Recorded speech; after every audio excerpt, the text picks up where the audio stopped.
مسیح میں آپ سب کو سلام۔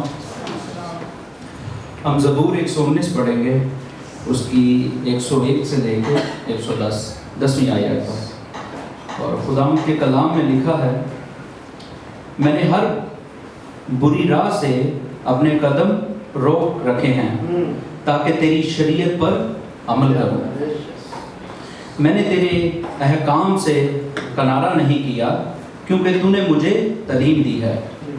تیری باتیں میرے لیے کیسی شیریں ہیں، وہ میرے منہ کو شہد سے بھی میٹھی معلوم ہوتی ہیں۔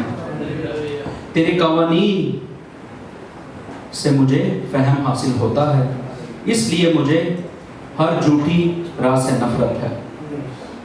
تیرا کلام میرے قدموں کے لیے چراغ اور میرے راہ کے لیے روشنی ہے۔ میں نے قسم کھائی ہے اور اس پر قائم ہوں کہ تیری صداقت کے احکام پر عمل کروں گا۔ میں بڑی مصیبت میں ہوں، اے خداوند اپنے کلام کے مطابق مجھے زندہ رکھ۔ اے خداوند میرے منہ سے رضا کی قربانیاں قبول فرما اور مجھے اپنے احکام کی تعلیم دے۔ میری جان ہمیشہ ہتھیلی پر ہے تو بھی میں تیری شریعت کو نہیں بھولتا۔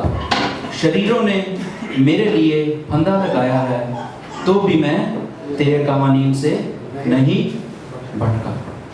پاک کلام پڑھے، اس میں جان پر خدا کی